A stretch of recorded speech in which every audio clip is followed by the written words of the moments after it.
Coming up on UGTV, Standing Committee Meetings of the Unified Government of Wyandotte County, Kansas City, Kansas. A meeting of the Neighborhood and Community Development Standing Committee.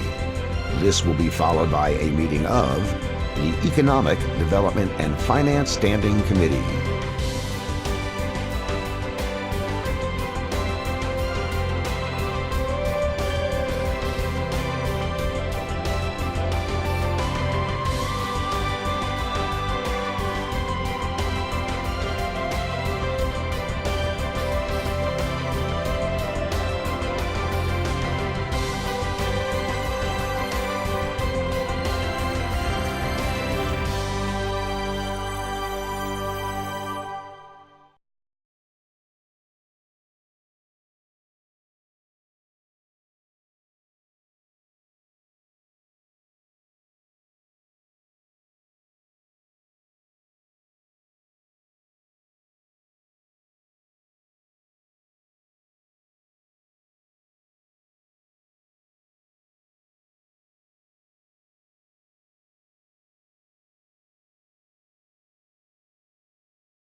It's the meeting of the Neighborhood and Community Development Standing Committee.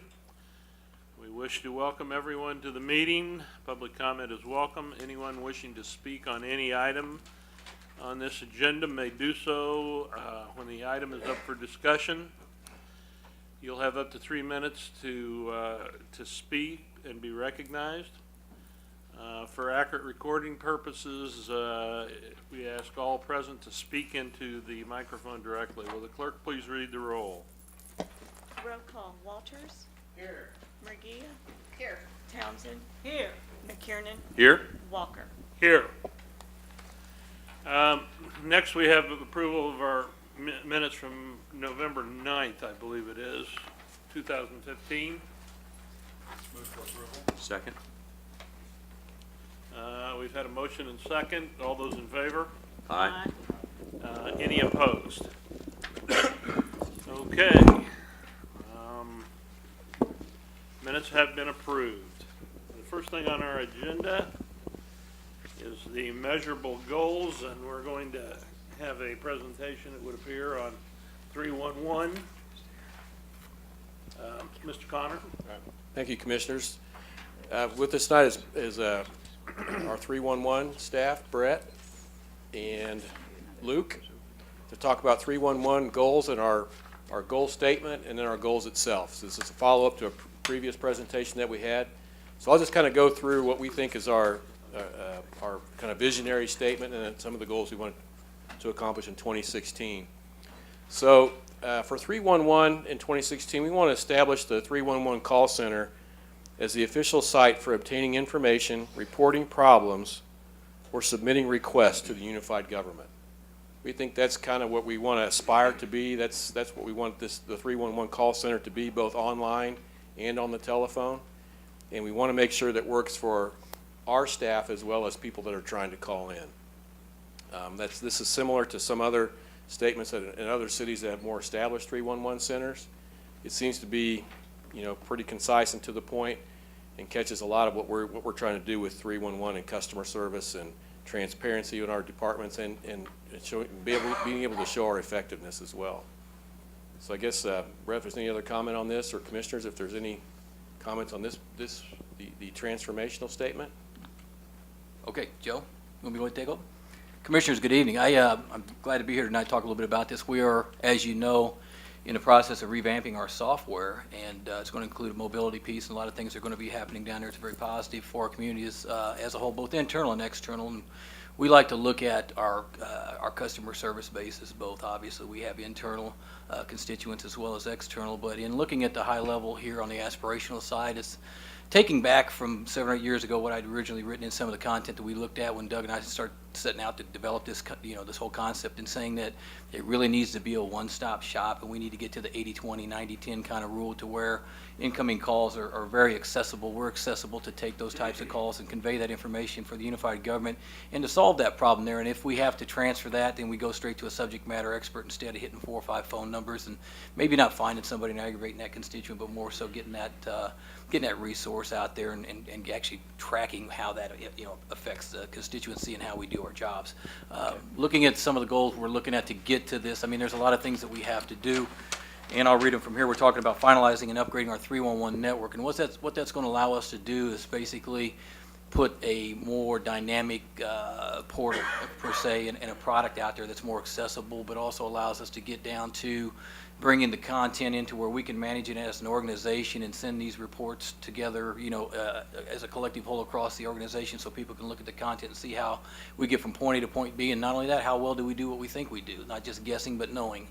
Talking a bit about the reporting side there, I think that's going to be probably the long-term goal of next year, be developing reports. It's easy to say, sit here and assume, what we think we know. We do know quite a bit about this. We've been in the business for a while, but it's a new world out there. We're looking to get things together, and like I said, there's things we don't know about what's going to be asked, and we're going to try to get those models together. And once we do that, it'll be easy for our staff to probably sit back and ratify those the database profiles and look a little bit closer at what really needs to be done. And it goes back to saying what's actually being asked of us. What are they really looking for us to do? And I think that's a very open statement, and we're anxious to see what that yields to in the future. We've got a lot of things that we do that are baseline, and it's the day in, day out stuff, but there's also things out there that we think we'll see that we can not only put out there and put out there better, but actually get some transparency behind it so people know what we're doing.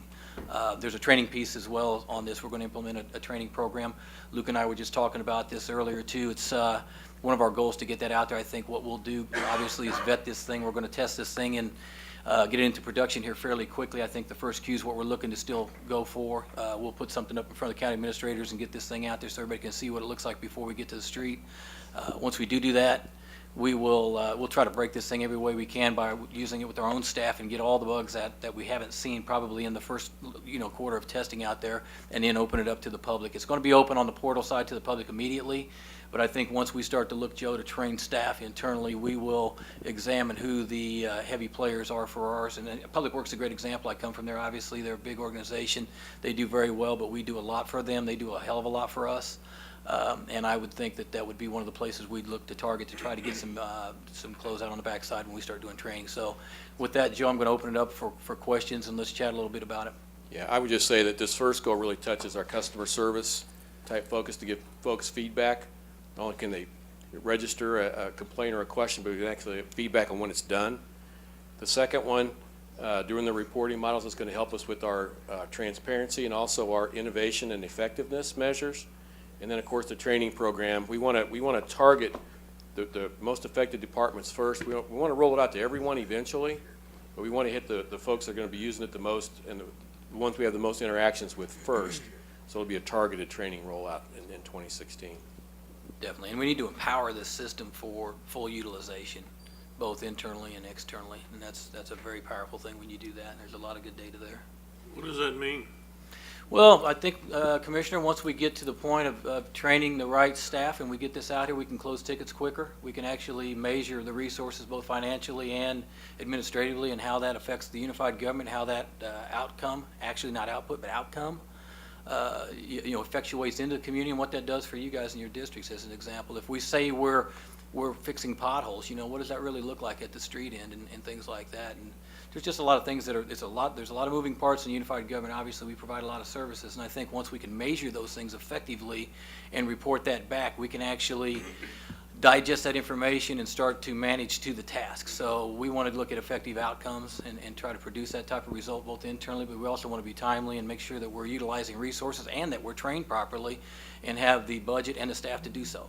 Yeah, Commissioner, I would say that the new rollout, once it's fully operational, will have mapping capabilities with it, so you can map where a pothole's been reported. It'll have field reporting, so where they don't have to come back into the office to enter stuff, you can just enter it on site, so that'll be done quicker. So just have a lot more real-time information and a lot more ways to dissect the data and figure out if we're doing good or not. Commissioner? What is the targeted completion date or online date for the implementation of this upgraded system? It's the first quarter here. We're getting very close, Commissioner, on finalizing the testing here. So if nothing strange pops up in the network and we can get things out there, we're pretty confident that first Q is going to be a rollout, and then we'll be full phase by then. There'll be some publications to follow too, so everybody will know prior to. Commissioner, we're making a commitment for all three of these goals to be completed in 2016. Of course, they'll all be done in phases, but we want all three of them done in this calendar year. So What is the opportunity for, I don't call it a merger, that'll send shockwaves, but a cooperative effort between 311 and the Board of Public Utilities? It's a very good question. We get asked that every single time, and I'm glad you asked that. Opportunities there. It's one of those things that has to come from the top down. That's the easiest way to say it. I would have wanted to integrate this thing from the get-go. I've tried to do that. Hopefully with this new system and some of the automated things they've done over there, I think we can finally get on board, because we get asked that question all the time. And I just think it makes common sense for us to get our work orders out in front so they don't have to ask for the same thing again. We only want to touch it once today, so we just want to get the right information in their hand. And we're disconnected at this point, and I don't like that. So, Commissioner? thank you. I had a follow-up question. With regard to the first item, though, where Mr. Deichler talked about the ability to track calls, the results of the calls, the closeout date, I know those are things that are I'm most interested in to be able to respond effectively to constituents. Are we talking about that particular item, the first quarter of this year? Yes, now that you, well, let me separate that, Commissioner. The first quarter's going to see the new system put into place. It'll go into production. At that point in time, we will have a new system both in 311 in the call center. We will also have a web portal that will allow our constituents to basically submit things via their telephone or device to us online, things of that nature. The reporting piece more in the backside and the tracking side, we'll have a lot of tracking already done. I think what you'll see is with any system as it matures, you will be able to glean that data and actually start to chronologically look and profile what's being done in the data sets themselves. And that's where you'll be able to go back and say, look, tell me how many potholes were actually filled, or what's been going on in my district as a whole, and we can pull up everything in that jurisdiction, that boundary, and start to itemize it for you and report that back. And that's very important. But those kind of marry together a little bit. The first one leans more on the functionality and the physical development piece, whereas the second one there starts to talk about smart reporting and visualization. Yeah, but sometime maybe toward the middle of the years when customers or consumers can go online and check their progress. Yes. Oh, no, they'll be able to track their progress immediately. I hope I didn't miss that. If I was to go in and put in a ticket as an outside user, a constituent on the street, and I make a request, you'll be able to track that from the first day. You'll be able to go in and it'll have a tracking number, and you should be able to pull it right up and it'll tell you status on it. Yeah. It's either open or it's been forwarded to Public Works or whomever. And in that way, you can kind of, and then they'll also receive an email, automated email upon closure. So from that end, it'll be immediate. Okay, thank you, that's what. But we've got to marry the training piece of staff too, so we know exactly how to use it as well. Okay, thank you. That question, right, maybe you attempted to answer it. If I call in a pothole and I can track it, that's great. But what makes that a priority then with the department? I would pick on the street department because we're going to get a lot of street department complaints, curbs, sidewalks, etc.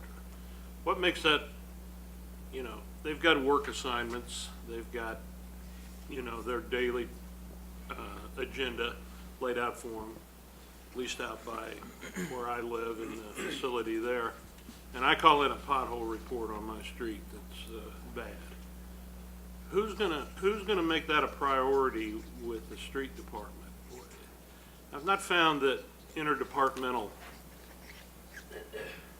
requests necessarily rise to the top of the heap with the department getting the request. Sure. Commissioner Walker, that's a good question. Commissioner, I would say that when they start to do these reporting metrics, if there's something that's out there too long and not closed, that needs to become a priority.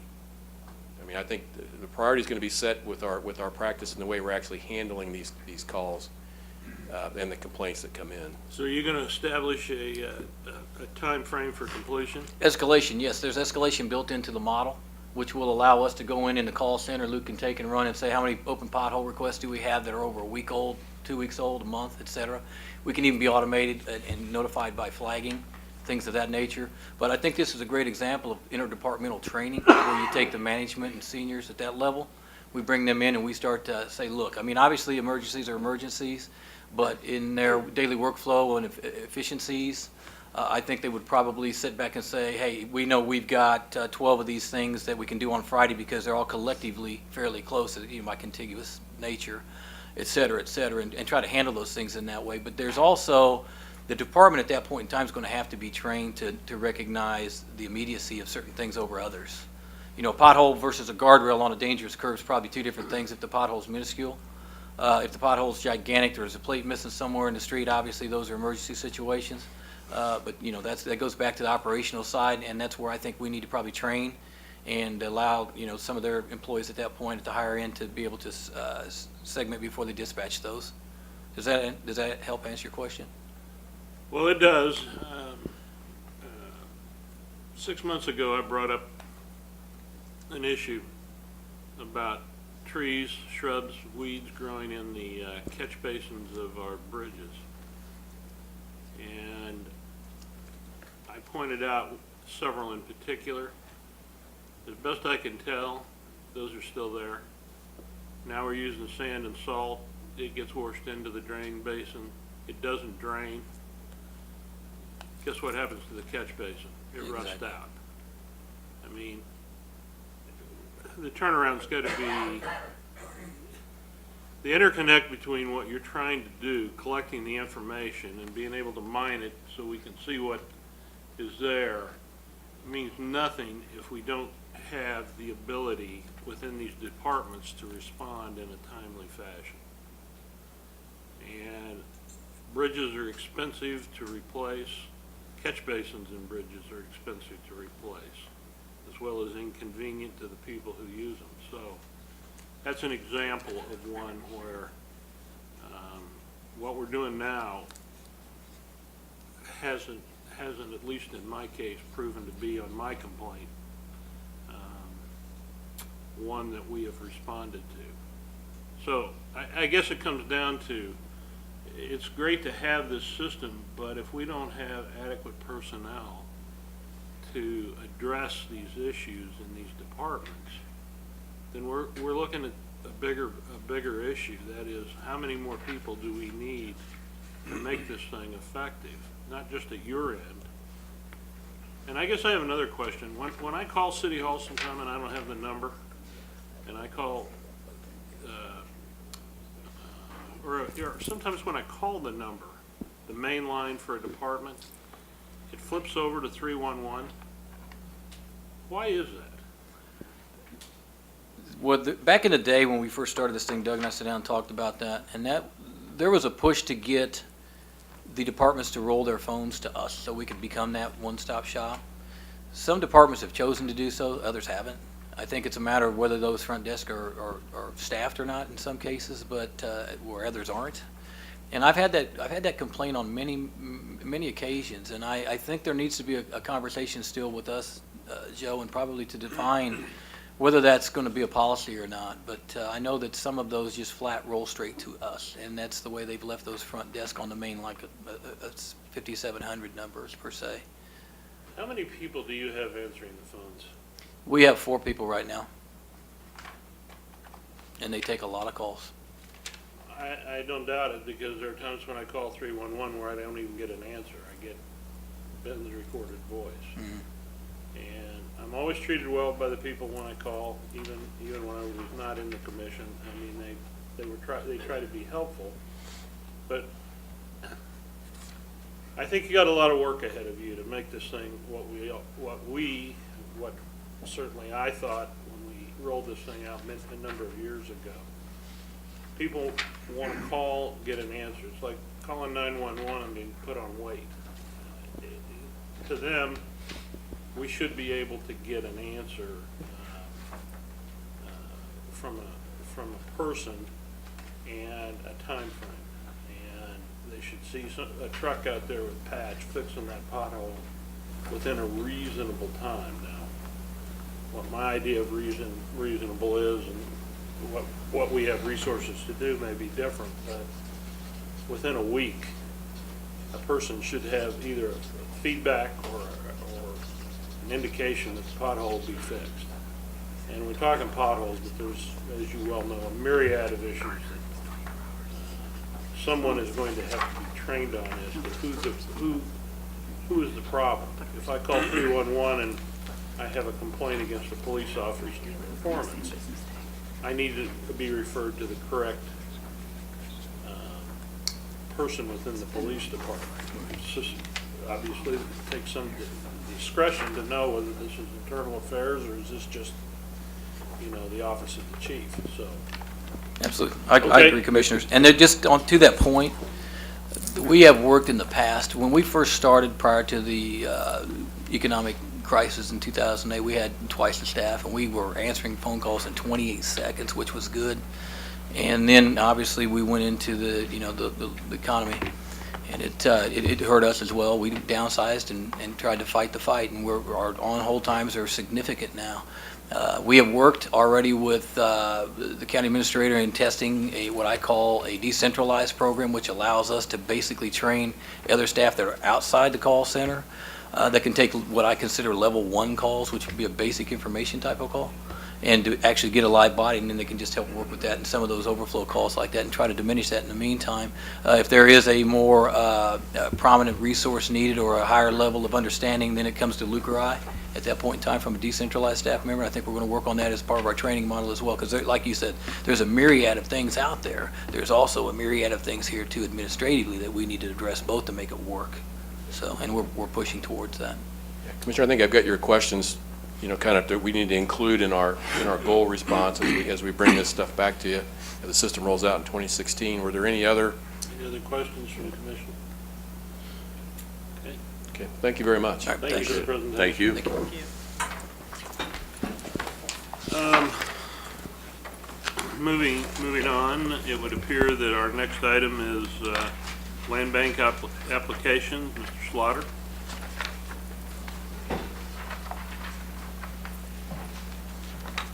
First would appear to be the,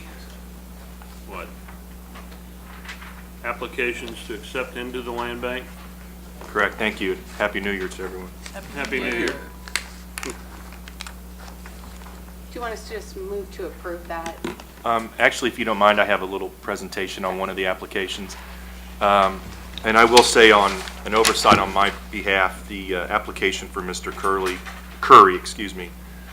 should have been 2 last month, and with the new system, I got the email, I thought it was a duplicate, and then Mr. Curry was at the meeting and he said he applied for 2, and so as soon as I went back upstairs, I noticed that. So that's why, in case anybody thought, why are we seeing this one again? It's just the one next door to the one that you guys approved last month. I do have a presentation on the 907.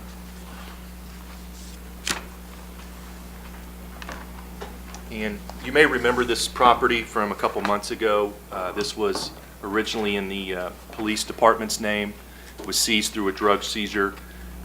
You guys accepted it as a transfer to the land bank. And what we're here today is to ask for permission to sell this property, and eventually we will have a single-family home constructed on it. Just some dimensions. A lot of this is the same presentation as last time. Some conditions of the house. It was in pretty, well, it still is. It hasn't been demoed yet. Overgrowth, steps in bad shape.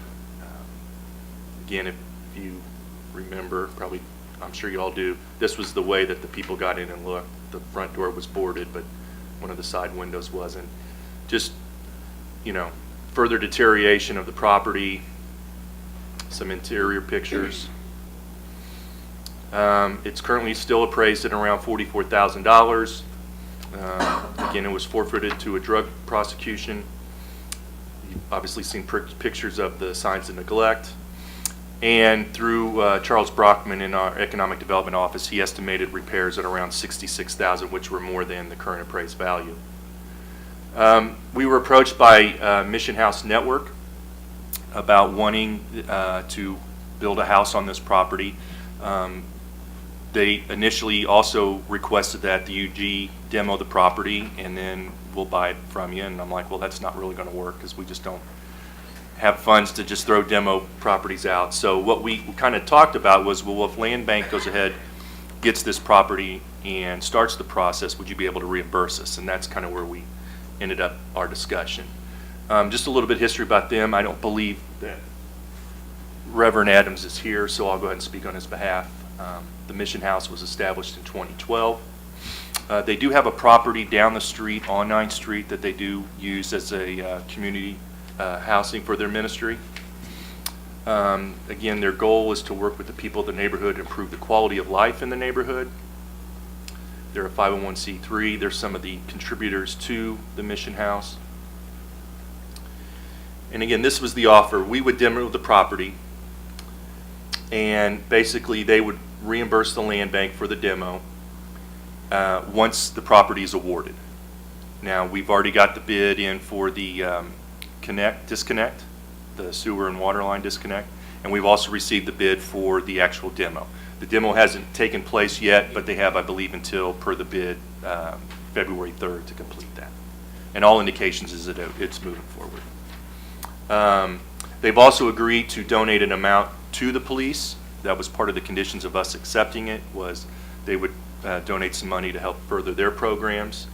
They've agreed that upon the transfer, within 9 months, they'll start the construction, and then after a year after that, then they should have it completed, and they've agreed to comply with all the planning requirements and permits and everything. So that's really it. It's a little bit more than what we normally do when we ask for an application request, but we wanted to give you all the information on that. What, Can you go back one slide? go ahead, Commissioner. So who made the decision to donate the amount that was, that we were gonna collect on the demo reimbursement back to the DA assistance program? Well, the sewer line disconnect and the actual demo costs are coming straight back to the land bank. There will be an additional amount on top of that that will then go to the DA. But why is, so is the police, does the DA's budget fall under the police department? When we started investigating this, we were told that it was kind of police/DA, and that was kind of part of their ask in getting this donated to the land bank is Who's that? the police and the DA. So the police and the DA think that it should go to the DA assistance programs? A donation, not the amount for the demo. So how much is that donation? I believe the last we talked, it was going to be around 1,000. Oh, all right. I was just gonna say, just say out loud, if it was good, if it was involved in the reimbursement and there was like a $10,000, I just continue to look at our police cars and think, Should I re-engage? yeah. Might want to rethink how we're spending that money, but it's $1,000. I mean, that's up to them, but I didn't know if it was significant or not. And it was brought at the beginning of the conversations with them that this was going to be something that we would ask for, and they've been open and very, That's great. very encouraging to do it. So, Have you examined the financials of,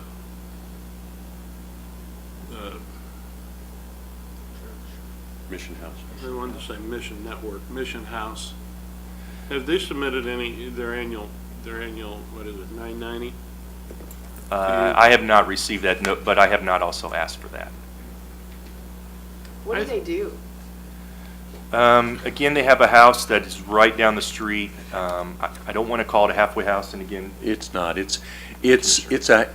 Basically, they are a not-for-profit that seeks to do neighborhood stabilization like a lot of other not-for-profits do. They have a house where young men and young women who want to do some community work have a house that they can live in while they're working in the community.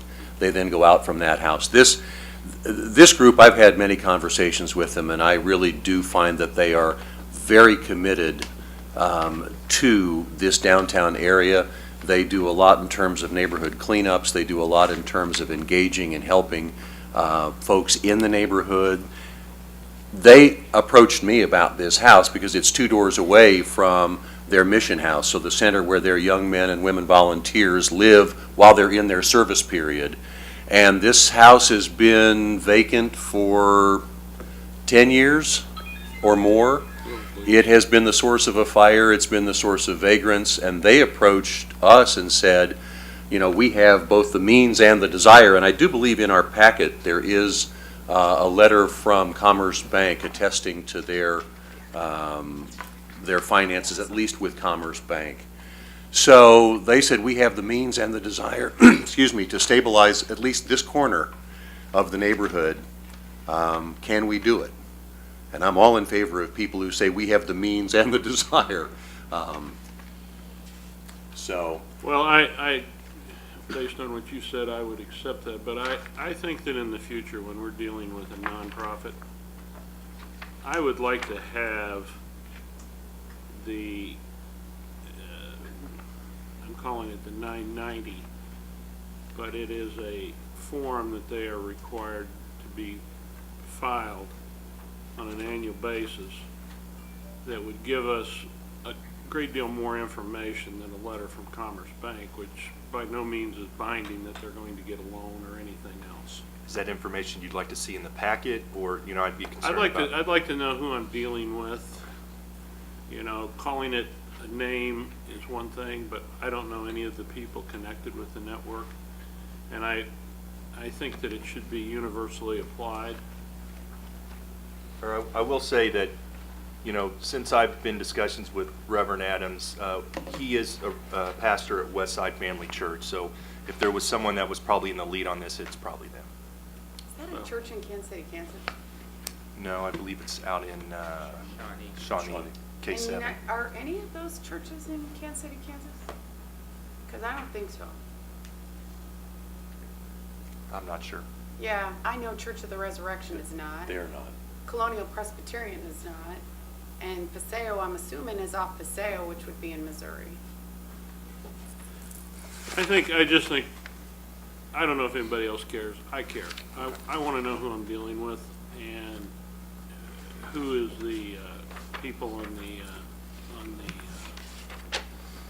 you know, the people in the church are they may be involved, they may not be involved, they may be just doing, you know, charitable work by giving money to this organization.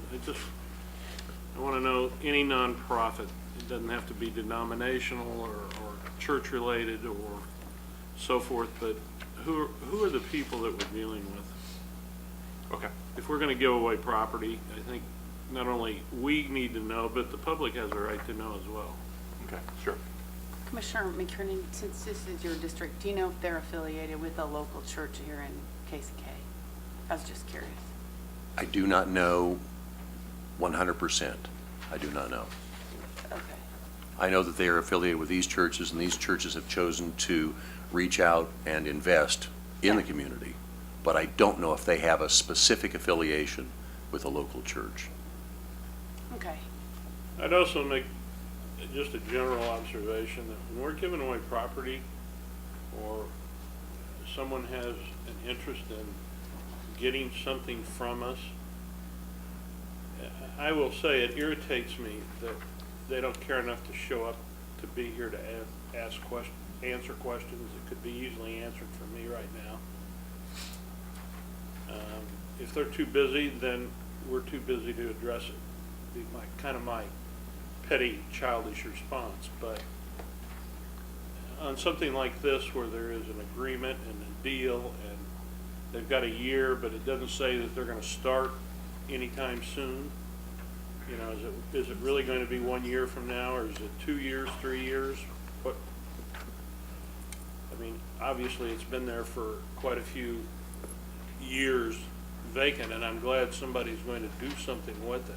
I've always thought that stairway was an interesting stairway going up to the property, and that it should be lived in, and I'm happy about that. But if you might advise them, at least one commissioner is not going to be very happy if they don't care enough to show up to be here to answer questions about why they want the property. And I'm sure they've got other things going on, but. And it was on our last correspondence, it was his indication that I think he was going to be here. So I can't speak for him. That's fine. But we have increased and increased the urgency of in some of these situations that their presence is requested. All right. Are there any more questions? Does anyone care to make a motion? Before we make a motion, if I could just, these have gone through the Land Bank Advisory Board. Yes, the normal procedure is to email them. Generally, we meet once a month. We didn't meet this past month because of the holidays and all that. Initially, everybody pretty much was all in favor of this. This afternoon, I did get an email about some concerns about some of the property, or the applications, I should say, that we bring forward to you guys. You know, my position has always been, it's my job to present them to you, give you their recommendation, give you, if they don't recommend, but ultimately it's up to you guys to make that decision. What was the concern? I think, and it's some of the stuff we've been talking about here the last couple months about something for development or something that may be a little bit vague, should these be brought forward. And again, as long as, the way I feel is, if I have all the information I need, I'm going to present that to you, and I figure if questions come up that affect your decision, then, you know, that's the direction that you guys will take. But Commissioner? Thank you. I just have one question based on your last statement. Does the trustee board, if I'm calling it the right thing, receive the same information about these applications transfers that are in our packet? Do you mean the advisory board? The advisory board, thank you. I do not send them the application, only because there's personal information on there, phone numbers, emails, I don't feel is relevant to why someone may want a side lot. But I do pass all the information on who the applicant is, what property they own, what property are they seeking, information about the property, you know, maybe some dimensions of it, who the commissioner district falls in. But I think there's a request to try to have everything. I just don't know how much of that is warranted at this point. But, you know, I think a discussion is going to be coming down the line between staff and the advisory board, and, you know, we'll listen to their concerns, and I'm sure it's going to make the whole process better in the long run, and we're all for that. It's just, I think there's just some misconnect right now. Okay, thank you. I had received some calls about the information or not that the advisory board receives, so I just wanted to know if that board sees what we see. And the other thing is, if they don't at this point, what's in our packet, is that not public information anyway at this point? I believe once it's published in the packet, it's public information, but it's just kind of how I've operated. They've received the same information since I've pretty much been in this position, so it's just a decision that I've made to not feel that I need to send them all the information. And on a personal note, you know, when I first took over, there was multiple printings that had to be done, and now with email and stuff, it's easier to just maybe, you know, copy some stuff from my spreadsheet that I put together and just forward that information. This is really the first that I've been hearing that of a request to get the whole application in front of them. And again, if we can sit down and discuss it and see the merits of that, or maybe it's just sticking with the status quo and moving forward. Okay, so a discussion is going to ensue with regard to what's given the advisory board? We promised them a discussion after the first of the year, and unfortunately, this has just been the first day back on the Okay. job since then. So I didn't have a I do chance to appreciate schedule that that first today. day back at the holiday. Okay, thank you. Commissioner McKiernan.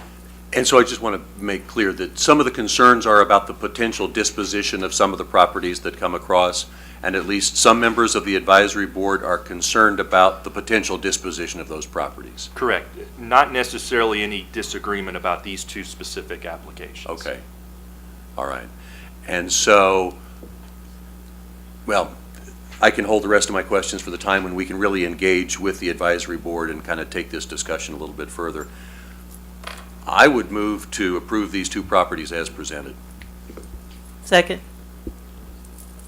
Well, we have a motion and second. Are we including the entire? No, this would just be for the two applications. Okay. All right, would the clerk please call the roll? Roll call, Walters, Aye. Murguia, Aye. Townsend, Aye. McKiernan, Aye. Walker. Aye. Next, we have the next batch of UG City of KCK properties, delinquent properties that are being requested to be transferred to the land bank. Move to approve all as submitted. Second. Clerk, call the roll, please. Roll call, Walters, Aye. Murguia, Aye. Townsend, Aye. McKiernan, Aye. Walker. Aye.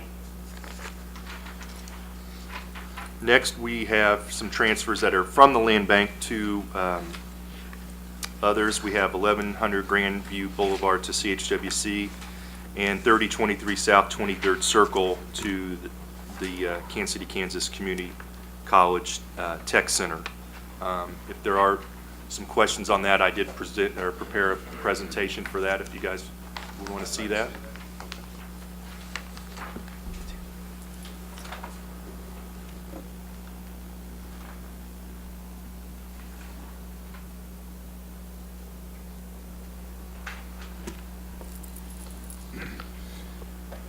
And then this again was another property that was donated through Wells Fargo's program, and I believe we just had it last month.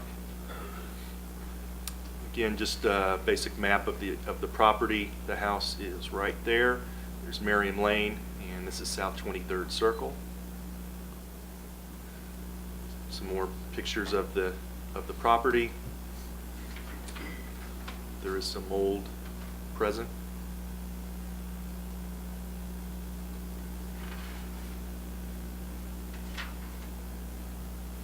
Currently, it's appraised at $68,500, again, through the Wells Fargo donation program. You've seen the neglect.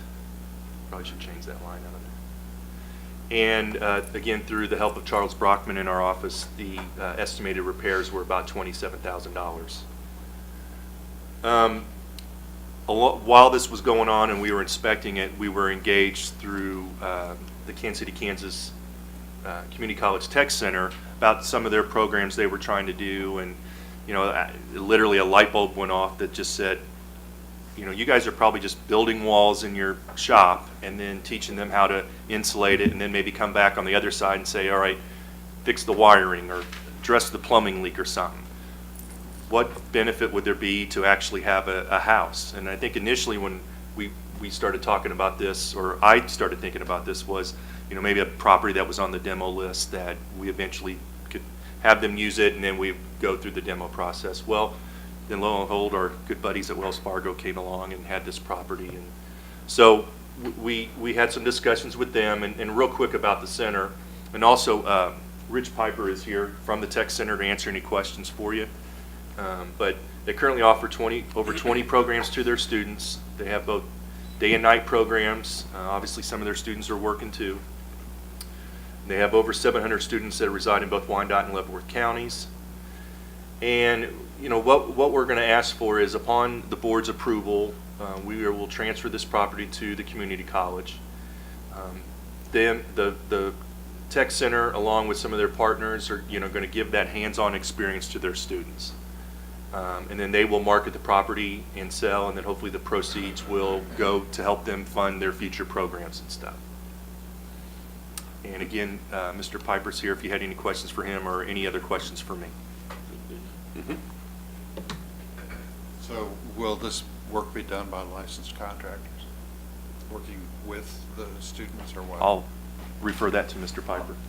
This is something. Come on we up to have- the microphone, Oh, please. you bet. Sorry. I did my coaching, boys, in Washington High School for 18 years. Okay. This is something that we have done when ABTS, ATS, and then when we merged with the college in July of 2008. Something we're always looking for, projects that allow our students actual hands-on opportunities. When we build a home, someone might donate a property, and then the only work that some contracted out is the foundation and the driveway. And then our construction tech students, building and property maintenance students, HVAC students, and I'm missing one in there, electrical students, get a chance to actually put together a home. And it takes a while because there are mistakes that are made, and but it gives actual hands-on opportunity. And we usually only do about one property a year, tops, because our goal is to have a great training opportunity, but also not take away business from local contractors and local businesses that do this for a living. I think the question comes down, though, go ahead, Jim, I'm sorry. No, I was just curious about, who would be actually supervising this? Oh, our instructors would be on site. Our students are not there by themselves. The liability issues would be tremendous. There is one of our faculty is on site with those students from those programs. Okay. Well, given, I guess again, when you go to sell this house, if I were to buy it, somebody's got to certify to me that the electrical and plumbing and so forth were done correctly. We go through the proper channels with the Wyandotte County as far as, what's the word I'm looking for? Inspections. We are, before we can sell that home, we've got to have that home inspected to make sure it's up to code. And I think Chris shared with me the home was built in 1954, so there may be some asbestos issues. Well, our construction green up cohort, one of the programs in it is asbestos removal, and they get certified in that. And that would be a great opportunity to actually have hands-on in removing that asbestos from that property. So that is a great question and concern, Commissioner Walker, that, and by the way, KCKCC is here, so the answers could be. Obviously. I just wanted to point that out. Very obvious. Anyways, that we will be able to show certification from our local codes that we meet those standards in the house inspection. Okay. And I will add that some of our initial meetings when we had it, Greg Talkin of Neighborhood Resource Center was there, and he, had some questions for him and seemed very supportive of, again, the initial thing was to maybe try to find a property or two in the tax sale or through the demo thing. And, now we're talking title issues or ready to fall down, and then once we started getting the inquiries through Wells Fargo, this really just seemed like this could be a good fit, not only for us, but for them. I envision maybe someday we're going to hear that some workers here in the county got their start at that KCK Tech House, and, Land Bank maybe played a small role in that. So, it should help and benefit the community going forward, we feel. I like it. Well, I like the program. I think putting a house back into livable shape for a family is worthwhile. I just want to make sure that somebody who is licensed and certified, trained properly, signs off on the electrical and the plumbing. I mean, there would be liability if that is messed up. Commissioner Walker, just to assure, this is not our first rodeo. This is something that we've done for decades. And our goal would be, we'd make a small profit, but we'd put a lot of love and sweat into that property and then sell it at a much more reasonable price than normal. That would allow folks to, and maybe a family who may not be able to afford that home, could now afford that home. We usually don't sell it at supposed the giving price. We just figure what we put into it and then try to recoup the materials, and then from there make a small profit off that. Sure, that's great. You've built houses, then I take it from the foundation up. Yes, sir. Our programs have done that for probably 40 years now. Well, I'm familiar with several of those. I'm also, they used to do that at least at Mild High School and Turner, in case anybody doesn't know. Turner High School. That's right. And the Bears. So it's a great experience it was a great experience for those students, and certainly I'd like to be helpful from year to year if we have a property that fits your needs. So, thank you. any other questions? Do we have a motion? Move to approve both properties as submitted. Second? Okay, we have a motion and second. All those in favor? Aye. Or should I call roll? Let's call the roll. Roll call. Okay, Walters. call roll. I didn't think Walters? Aye. Murgia. Aye. Townsend. Aye. McKiernan. Aye. Walker. Aye. And finally, we just have 3 properties that are being requested to be donated to the Land Bank: 1301 North 55th Street, 5320 State Avenue, and 226 North Early Street. I will say there is one of these donees, requesters in the audience, but only if there's a question will I put them through that. I don't feel obligated to ask every time. I just, when I do have a question, I certainly am grateful that they care enough to show up. So whoever that person is, thank you for taking time out of your day to be here. I don't have any questions. Do any of you have questions? Do we have Commissioner Townsend? Thank you. And the person, thank you for appearing, doesn't need to identify themselves, but do you have some short story behind the request for the donations to the land bank that you can share with us on these properties? Only because we've asked this before when there have been donations sought to be returned to the land bank.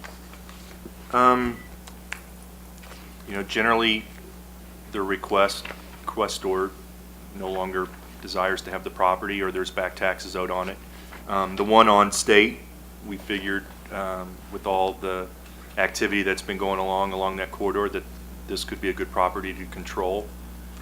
It kind of sits in a bluff between the old Hostess building, Butternut. The old bakery. And then, but, you never know what could happen down the road. Mr. Barnes, who I don't believe is here. But that's one we've been through quite a bit. This just closes that out. We're done with that. Yes. And then Mr. Stoner has had a request in. It's an actual large tract of property. It's this one here. And I apologize that the lines are very kind of visible, but here's 55th Street. It is literally all of this property here.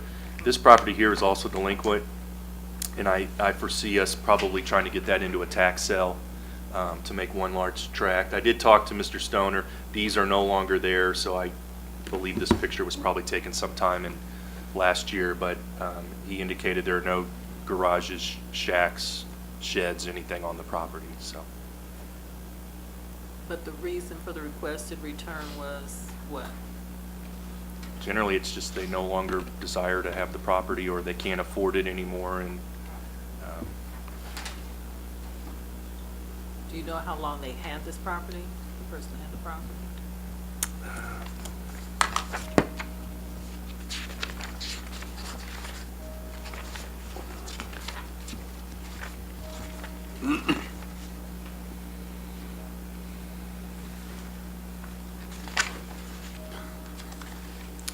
$1961.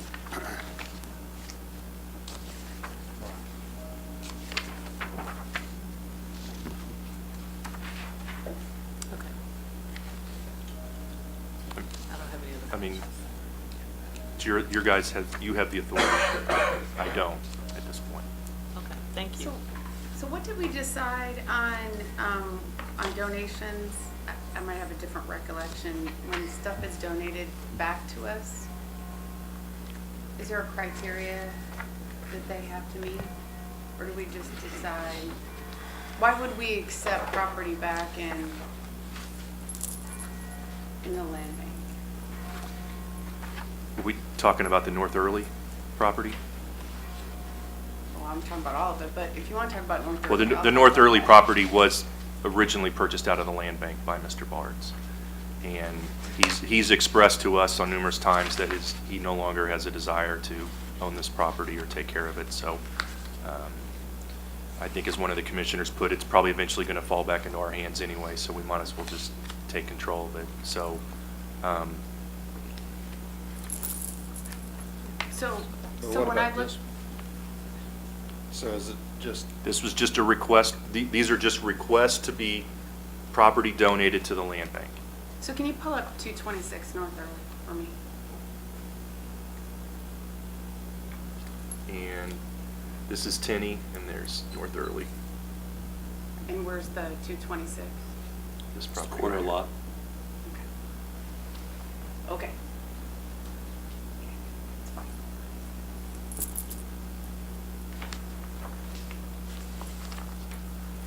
so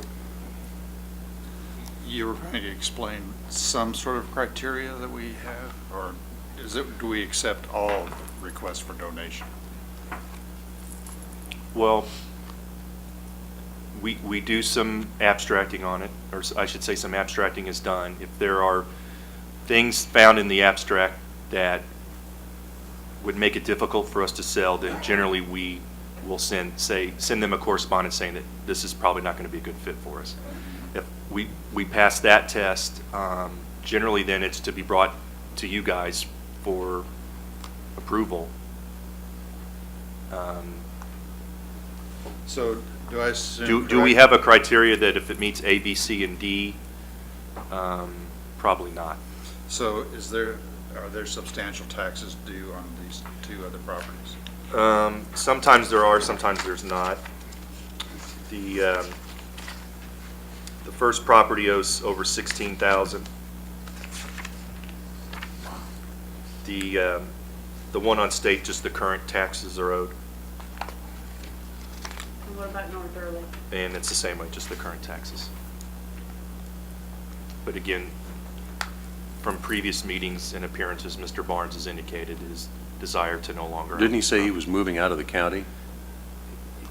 He has mentioned that, yes. I don't know. There's also, we took 814R Tenney. Yeah. He also owns 814 Tenney. He's expressed to me that he has possible a sale for that, and if he can sell it and get what he wants for it, he's going to just go that route. I don't know if he'll get that, but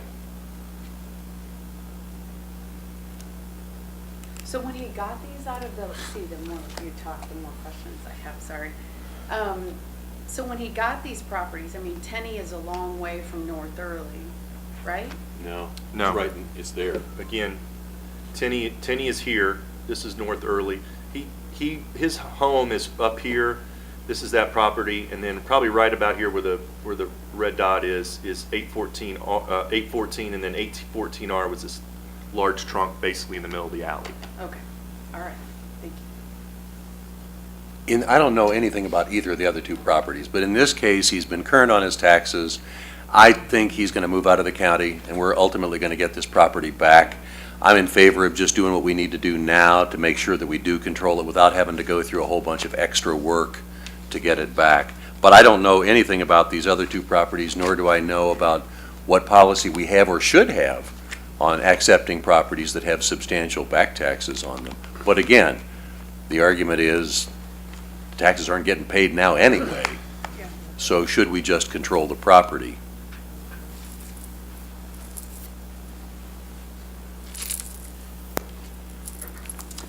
I agree with what Commissioner McKiernan just said. I don't recollect that we had established specific criteria other than to ask on an ad hoc basis what the circumstances were for each of the desired donations. So I would, move to accept these into the land bank based on the presentations. But what I would like to see is that there is some type of methodology where we can keep track of donations made back to the land bank so that in the future, if these same individuals want to one day obtain, circumstances change, obtain properties from the land bank, that there's some extra scrutiny applied here. That would be the one thing that I would really like to see happen. Other than that, I move to accept these into the land bank. I'll second both, although you didn't have a formal motion there at the second. I would second that sentiment that we do keep records and try not to get fooled twice. All right, we have a motion and a second. Would the clerk please read the roll?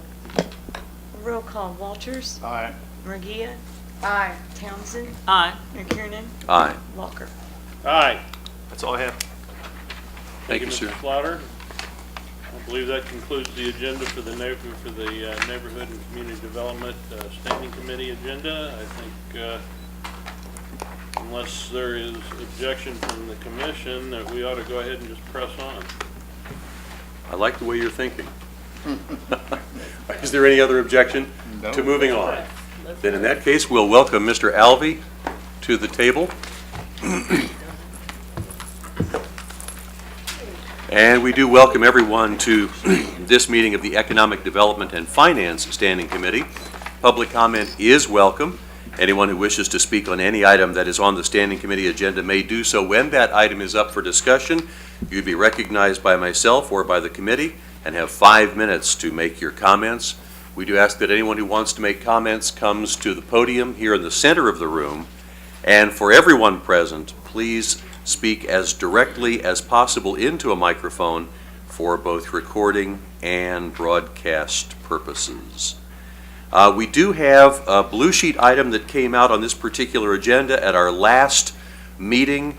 We had a discussion about trying to limit blue sheet items, but this one is actually one of our other items previously published does depend on this blue sheet item, and it was submitted to everyone before the holidays, so hopefully we'll be able to move forward with that. It becomes our new item number 1, but let's go ahead and call the roll for the meeting, please. Roll call. Alvey, Here. Walters. Here. Regia, Here, Townsend, Here? Walker, Here. McKiernan. Here. And before we get to that item, we don't have any, we have approval of our standing committee minutes from our meeting of November 9th. Move for approval. Second. There's been a motion and a second to approve as submitted. All in favor, say aye. Aye. All opposed, no. The ayes have it. They are approved as submitted. No measurable goals to discuss this evening, so we'll get into the committee agenda, and that brings us to new item number 1. And I'll turn this over to Mr. Levin. Thank you, Commissioner. Both items, number 1 and 2, pertain to the Wyandotte Plaza refinancing. The first item is an ordinance that modifies actually the ordinance that was adopted July of 2012, and it increases the financing authority for Wyandotte Plaza from $7,125,000 to $13,860,000, plus interest and other costs of issuance associated with the financing. The increase to 13.8 million just pertains to the financing authority, and that was what we had contemplated all along with the project. When we issued debt in 2012, the decision was to limit the debt to that 7.1 million, and any future issuance of debt would be dependent on the developer's ability to move forward with the project and complete the project. The developer has accomplished those objectives, so we need to, in the first ordinance, increase the authority to the amount that was originally approved in or contemplated in the development agreement. If you want to take, I don't know if you want to take action first on increasing the financing authority, or if you'd like me to review the actual financing on the second ordinance. If you wouldn't mind, I think it'd make sense to just hear about both of them since they are linked together. Okay. So really the companion piece allows us to move forward with the financing. The ordinance allows us to refund bonds that were issued in 2012, and then it subject to certain parameters, and the parameters are identified in the ordinance. The principal is not to exceed 15.9 million, and I'm going to explain that a little further, but I'll go through the other items. The interest rate not to exceed 6%, final maturity no later than 2035, and bonds are subject to are callable after 10 years or December 1 of 2026. I mentioned that the authorization is for the principal not to exceed 15.9 million, and that really includes $2 million of additional cost, 990,000, which is a debt service reserve, which is a protection for the bond buyers or bondholders, capitalized interest, which we've already incurred from 2012 of 721,000, and cost of issuance costs for 2 financings, the financing that occurred in 2012 and the financing that will occur later or within the next 30 days of approximately 300,000. So that's how the $15.9 million figure is derived. What's really positive about this project, it removes the government's annual appropriation. Right now we're backing the existing bonds that have been issued. Once we move forward with this financing, the backing is strictly the project revenues, and which include the NRA, which is established, which is the property tax increment, the sales tax increment over a base, which is actually escalating over the the remaining term of the project, and the CID pledge. And the CID pledge, you might remember, we discussed that last month, and we approved action that removes the pledge of those revenues from the developer's lender to this financing. I did want to mention that this financing is backed strictly by project revenues. There's no GO backing or general obligation bond backing, and so it's not a negative to our credit rating. It's backed strictly by project revenues. So I recommend moving forward with both of these actions. So last month when we discussed this, I asked, what's the risk? And you said that really the risk is not to refinance because the refinancing removes us from that revenue stream and takes away our annual appropriation. Is that correct? That is correct. Okay. So move to approve the ordinance change, and then can I move to also approve Can we do both? the financing, or do I need to make them separate? You can make them together if you're both the same. So move to approve the ordinance change and the financing on the Wyandotte Plaza project. Second. There's a motion and a second. Any further discussion? Roll call, please. Roll call. Alvey, Aye. Walters, Aye. Regia, Aye. Townsend, Aye. Walker, Aye. McKiernan. Aye. That takes care of old item number 1 and new item number 1, which takes us to item number 2, and that's a budget revision regarding the Employee Health Fund. Mr. Levin. We wanted to bring forward a budget revision to really strengthen the position of the Employee Health Fund.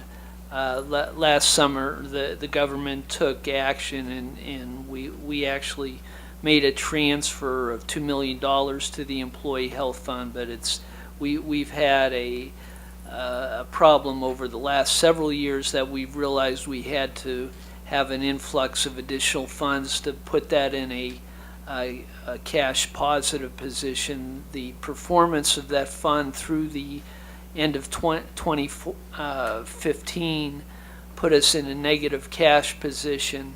This action is really an interim measure, but it accomplishes a couple of objectives. That $750,000 will be viewed as a supplemental payment. We had previously deferred from the period 2009 through 2011, $4.8 million in contributions to the Employee Health Fund. With the payment of the $2 million that we made last year plus $950,000 that we had made in the prior 2 years, the outstanding balance will be approximately $1.2 million. And so that's a positive step, and it will also put the fund in I'll say closer to a neutral position as we move forward to the year. Other steps administration has taken with the adoption of this year's budget is a 14% increase in employer contributions, both individual and family. Employees are correspondingly, the family rate for employees has increased 14% in 2016, and effective February of this year for all bargaining groups that have approved it to date, and the non-union groups will be implementing a $10 to $30 increase in individual contributions towards their coverage. So the action that the approval of this revision is to move forward with, I'll say, improving the cash position of the health fund. And so this gets us closer to our goal of transferring funds to the Employee Health Fund that were deferred in some previous budget cycles. Correct. All right. Any comments or questions? Did you Commissioner say Moore? that the cost for last year had gone up 14%? The cost in this year for individuals or for two-part, for the unified government, employer contributions are increasing 14% this year. That represents approximately a $3 million budget impact. And that same 14% increase will be applied to employees that elect family coverage. Under our current contract, we're paying 100% of individual coverage, but what we've negotiated with a couple bargaining units that have accepted the union proposal so far is the implementation of increase 10, depending on the employee's salary, an increase ranging from $10 to $30 per month towards individual coverage.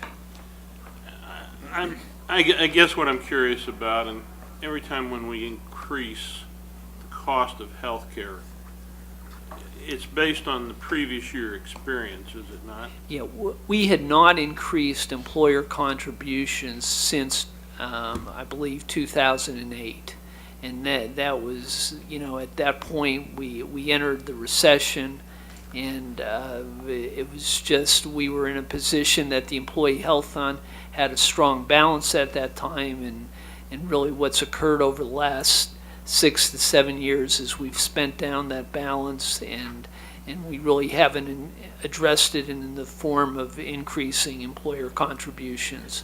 So if we were really to do it on what you suggest, I would agree that's a better approach. Look at our experience the prior year, see what's needed, and then make the adjustments. But under our contract, the maximum increase we can impose upon unions is a 14% increase, that being their share of the family contribution. We can do the same as our employer contribution. I'm not asking it right. Every year, we spend a certain amount of money on health care. Employees spend what they spend in deductibles and in the monthly premium. Individual coverage up until this year hasn't paid anything except whatever the deductibles were. Family coverage pays whatever the family premium is plus the deductibles. But there is a total bottom line cost Correct. to health insurance. I can give you some overall numbers, and these are approximate. I don't need to know tonight, but are we see what is driving in our particular case? Is it that the cost of going to a hospital or to a doctor has increased? Doctor charges you $100 for an office visit, say, and now next year he's going to charge you $110. Is the hospital and the doctors driving the increase, or is there a measurable way to determine are our employees using health care more than what they have? Is our healthcare more sickly?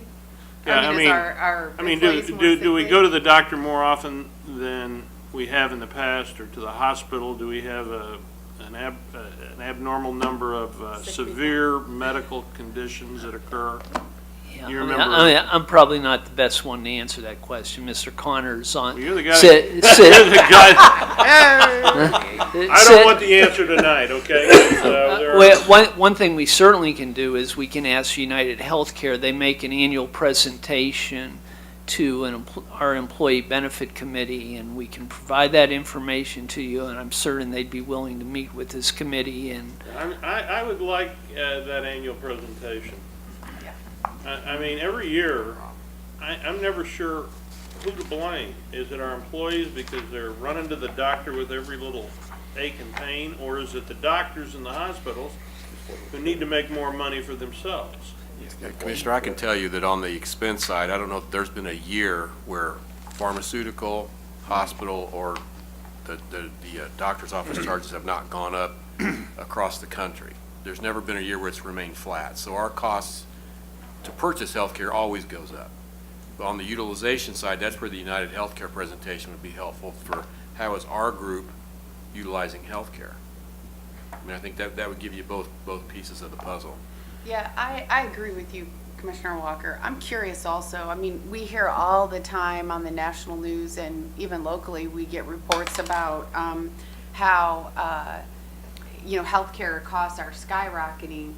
But what we haven't heard is how how is the health of our employees? And are we seeing an increase in, significant illnesses? And what kind of illnesses are we seeing an increase in, if we're seeing an increase? I'd just be curious what's happening there. I think that, yeah, we can certainly provide utilization data. There's also, with our new partnership with Cerner, we're going through a self-assessment process where employees are actually disclosing that kind of information. It'll also will include biometric information as well for those that have signed up. That's gone very well so far. We're a little slow on the biometric side, so we'll be able to get a picture from those folks that participate. What's their health like? What challenges do they have? So I think that will be information we can bring forward when that's ready. I will say that our plan does have a reinsurance policy that we purchased to kind of cap our losses for the really big claims. So we do have that built into our budget as well. And if it's, I don't know how to say this other than, if when you're evaluating that data, it looks like we're not as healthy or we're becoming less healthy, could you compare that to what's happening kind of in the nation? Do you have a benchmark of statistics? Yes. Always easier to take when you know you're in the same boat with a lot of other people. Yeah, I mean, United Healthcare is, alone, I know when my daughter went to school back east, United Healthcare had coverage there for her because they were there. So I was able to continue to cover her under my policy here. They've got to have some kind of data that we could take them alone, let alone a national all-insurer kind of look, because Their annual report compares us with other peer groups and other clients, and so. Oh, that'll be good. Yeah, the head of well, that. I guess I'm going to be asking, and I see the mayor's representative here in the back, that I'm assuming all commissioners would want to hear this, because this is going to be an important part of the budget as it is. Let's ask the mayor for a special session where United Healthcare comes in and we do this, and we find out what we can. If you would relay that, Mr. Administrator, Sure. to the mayor. I mean, doesn't it be immediately, but sometime before we start planning the budget directly. I think that'd be really good timing because they'll be closing out 2015, and we should be getting a report either late spring or early in the second quarter, so that should work out pretty well. All right. Thank you. Mr. Connor, do you want to add any information on the medical clinic for employees and how our expectation is to lower medical costs? Yeah, so the clinic that we're partnering with Cerner on, it's more of a long-term look at how to work with our population of employees to not only give them a better access to care, as far as being more efficient and getting people back to work so they don't have to wait so long, but also providing health coaching and the biometric screening, and then Cerner will work with us as a group to decide, what should we be working on this year with our employees, and putting out training and programs and all kinds of other things for the employees to access and their families. And so that, in the 5 to 7 year range, after the clinic opens, we should start to see either a flattening of our medical claims or starting to see some reductions. But it'll be based on, personal behavior and again, targeting their programs and services and trainings to what our population needs. Our 2,200 covered employees plus their families. Wait, Joe, I have a question about that. So who is saying that are you saying that we will see a reduction in medical claims by the programs and by this clinic, or that we hope to see a reduction in medical claims by these programs and the clinic? Yeah, I mean, that's the goal of having the Cerner partnership in the first place, is to get to that point. So I guess I can't sit here and say 5 years from now that it will be. Yeah. But the goal of having them in place is to put ourselves in a position so that we can see a reduction. Yeah. It And depends will on- the programs just target education, or will they actually be programs that incent employees to be more involved? Well, the incentives part will come from us. They do have an incentive program, and we do want to implement that.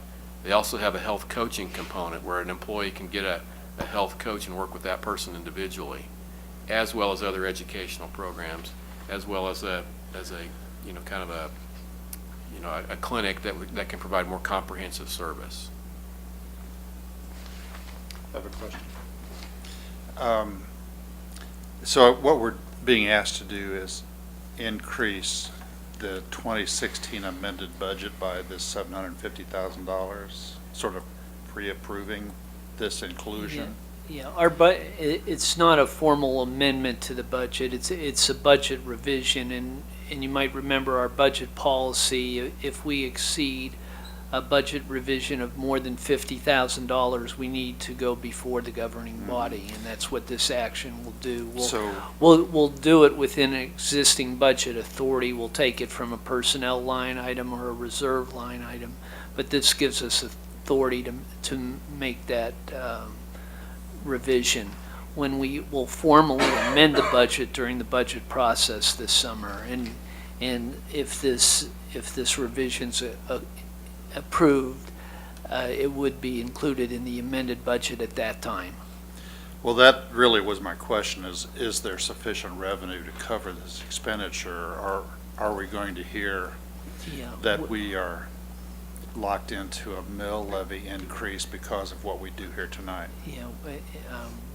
Within the next 2 months, we're going to present a review of how we ended the year financially.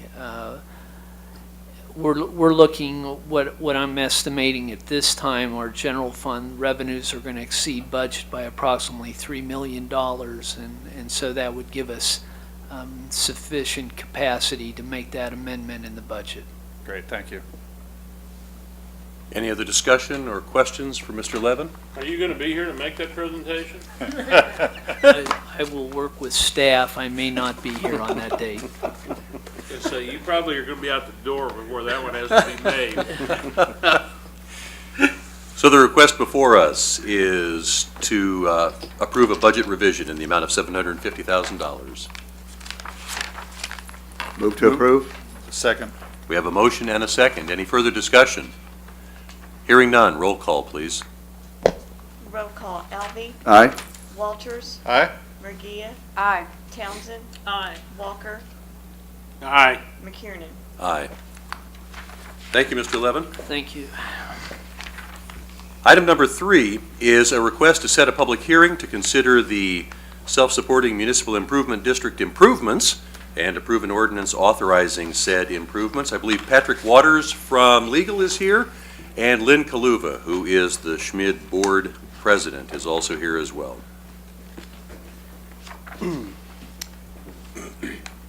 Thank you, Commissioners. In November of last year, the Schmid Advisory Board met and recommended approving 2 separate projects using additional funding that was available to the Schmid Board. The first project is to purchase 150 new banners that would be placed in downtown KCK that would promote the downtown area. And the second project was to purchase 20 new high-quality trash receptacles for the downtown area. The funding for these projects would come solely from the Schmid assessments. This would not come from the general fund. However, state law requires that the Unified Government Board of Commissioners, as the governing body of the Schmid district, approve the request. And so tonight we are requesting that the committee set a January 28th public hearing for consideration of these projects. And Mr. Kaluva is here to answer any questions or talk about the proposed projects. I have to say I was stunned when I found out we had to have a public hearing for them to be able to allocate spending money that we've already allocated for them to collect. So anyway, any questions, comments, or discussion, ma'am? Thank you. Good evening, gentlemen. The only question I had is, what does a high-quality trash receptacle look like? I'll let Mr. Kaluva address it. It's only for high quality. When the transit, Trash, okay. when the ATA put the transit center Okay. at 7th and Minnesota, they installed very nice trash receptacles. And then recently, the unified government installed trash receptacles like this on the 700 block of Minnesota Avenue. So we got 2 bids to purchase 20 of these. And so happens the low bidder is one of our local companies headquartered in downtown KCK. And we can purchase 20 of these and have them installed for $30,000. We have the funds. This is what the old ones look like. You've probably seen it. Well, thank you. Now I can put a name to the type that I prefer, the type of trash receptacles. Thank you. That's all I need to say. You know, I didn't bring the name and model number and so forth with me, but Okay. they're identical to the ones that you folks installed on the streetscape on the 700 block. Okay. Thank you. That was all. I move to approve the public hearing. Second. There's been a motion and a second. Any further discussion? Hearing none. Roll call, please. Roll call. Alvey. Aye. Walters. Aye. Mergia. Townsend. Aye. Walker. Aye. McKiernan. Aye. Gentlemen, thank you very much. Thank you. Look forward to the new trash cans. Well, I guess we've got to get through a public hearing first. I'm sorry. I'm counting my chickens before they're hatched. All right, that concludes our committee agenda. Now, we do have a public agenda that has one item tonight, and that is a presentation by Mr. Steve Weatherford of the Local Initiative Support Corporation, or LISC, who is here to tell us about a new program that they are launching through LISC. And also Mr. Goff. Yeah, good evening, Commissioner McKiernan, commissioners, Mr. Alvey, staff. I'll also start by saying, wishing everyone a Happy New Year. Happy New Year. Thank you. So for the record, Marlon Goff with Economic Development. Joining me tonight is Steve Weatherford. He's with Greater Kansas City LISC. He's one of the senior programming officers, and he's here to talk about a new initiative that actually started last year. So I'll turn the presentation over to him, but I'll ask him to start by telling the folks watching UGTV in the audience a little bit about LISC, what they're doing in the metropolitan area, and particularly here in KCK. And while you're talking, I'll get the presentation ready and pass out the materials. Great, thank you, Marlon. And thank you, Commissioners. This is my first opportunity to be here before the committee, and it's a real pleasure to share this evening with you. Greater Kansas City LISC is part of the a national nonprofit organization. We have 30 offices throughout the country. Our national office is in New York City.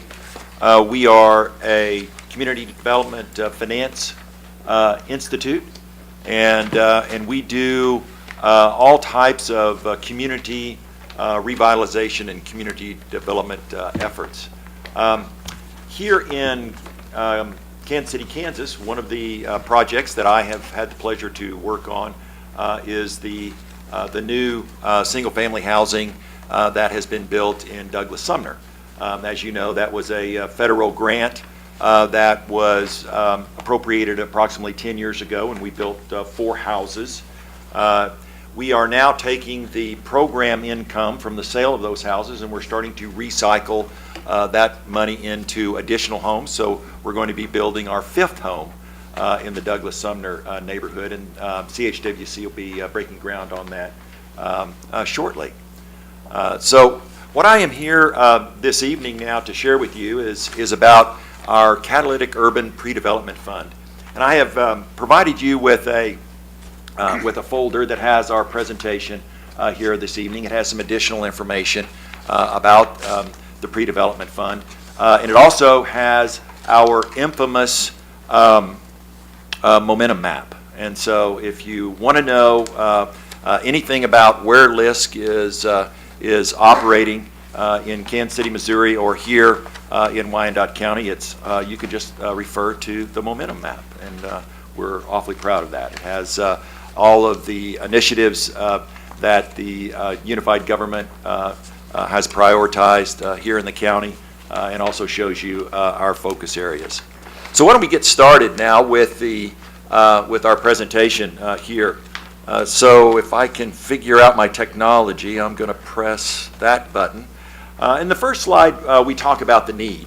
And as you know, there's over 100 low to moderate income neighborhoods throughout the Kansas City metropolitan area.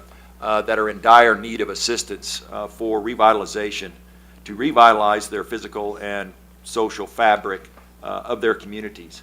In many of these communities, the viable real estate development projects are stalled due to a myriad of factors, which include a lack of organizational capacity to initiate and lead the activities, scarce financial resources, no vision or implementation plan, an absence of targeted political support, sometimes an inadequate market or feasibility study, an insufficient technical expertise, and complications that arise in trying to assemble the land. On our next slide, we begin now to focus on some of these risks. So due to these risks associated with the pre-development activities in these tough neighborhood urban environments, the physical challenges in public funding, additional financial and technical resources are best provided by community development financial institutions like LISC and our foundations that support our activities. As a result now, we find that we can have in these financings lower loan-to-value ratios, more flexibility in the financing term, a blend of both loans and grants, access to new public-private partnerships and technical assistance opportunities, and a capacity building of the borrowers. So the solution, we believe, is now the development of the Catalytic Urban Pre-Development Fund. This is a flexible capital that has been assembled from a public, private, and philanthropic partnership that offers borrowers some special or some good terms, as shown on this slide: a 4% interest rate, loan terms up to 3 years. We believe we're going to have an average loan size of approximately $250,000. The repayment now of these funds are interest only, and the principal is due at maturity. The security is variable, and the loan to value is also a negotiable item. Now, out of this $4 million fund, $1 million of the fund is for project investments, and this is capital now that's available at a 0% interest rate. And as we go to the next slide, we can kind of see how all this works. So as you can see, the Kauffman Foundation put in $2 million into the fund. LISC has invested another $1 million, and then we have public and private partners, which include the Hall Family Foundation, the Kansas City, Missouri, the City of Kansas City, Missouri, and hopefully the unified government making an investment of an additional $1 million. So that's where the $4 million comes from. We'll be making loans and project investments with these funds. On the left side of the slide, you can see some of the planning stage or what might be considered for project investments. And those things include, if you can't quite see that, and I'll have to refer to my paper, it's the project conception, site selection, market research, pro forma development, the public and private partnerships, legal services, and community engagement. And then on the right side, you see typical pre-development loan activities: your architectural and engineering, your environmental consultants, the finance consultants, the development consultants, the market studies, the project-related sponsor overhead, and the cost of the appraisals. Now, I do want to point out that the project administration will be all done here locally. So it will be the local LISC staff. We'll be doing the marketing and the originating of the loans.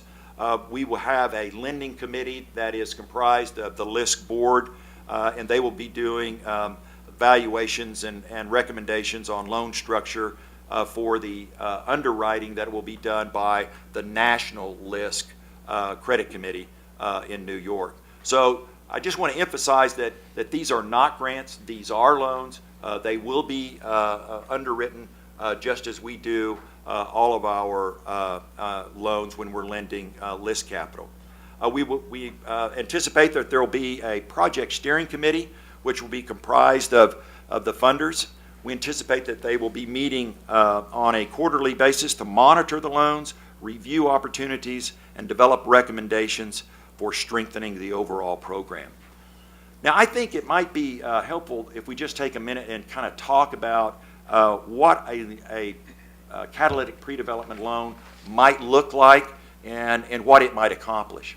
So let's just envision that we have a pre-development loan that amounts to $150,000. In order for this project that we are imagining to move forward, it's going to need a feasibility study to determine if the project that they're putting together is actually going to be feasible and going to work. So what we might do with our catalytic pre-development fund, let's say that the cost of the feasibility study is approximately $20,000. So the first part of the loan, the first $20,000, will make at a 0% interest rate to pay for the feasibility study. If the feasibility study comes back and says that the project is infeasible, that the project won't work, well, we'll stop the loan at that point, and then we'll write that portion of the loan off. Now, if they come as a grant, yeah, but I'm not using the G word. We're going to write that loan off. So, come on, Marlon.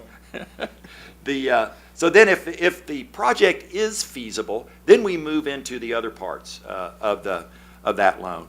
So the next $65,000 would be a 4% loan, or a loan at a 4% rate. And this might pay for preliminary drawings for what all is going to be involved in the project. If it's housing, if it's mixed use, all of those things that are necessary at that stage. And then the third component then would be another $65,000. It would be at the 4% interest rate, and that would be for the final drawings. It would pay for any application fees, like if they were applying for low-income housing tax credits or new market tax credits or any of those types of things.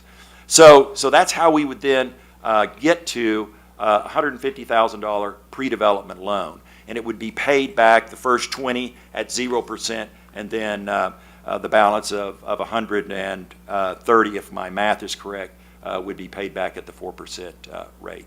So that's kind of how the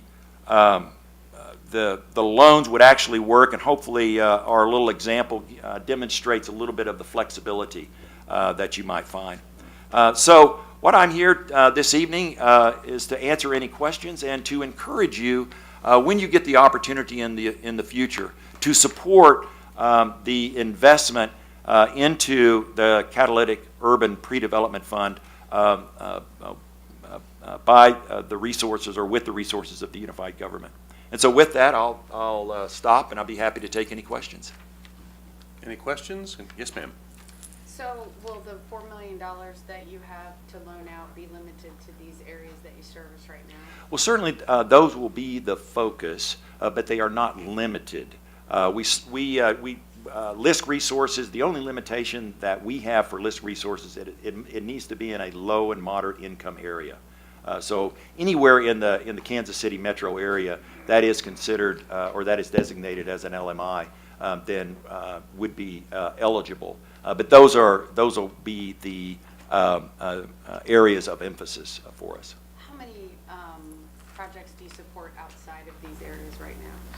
I don't have that. I don't think I know that answer to that question, but I'd be happy to research it and get back with you.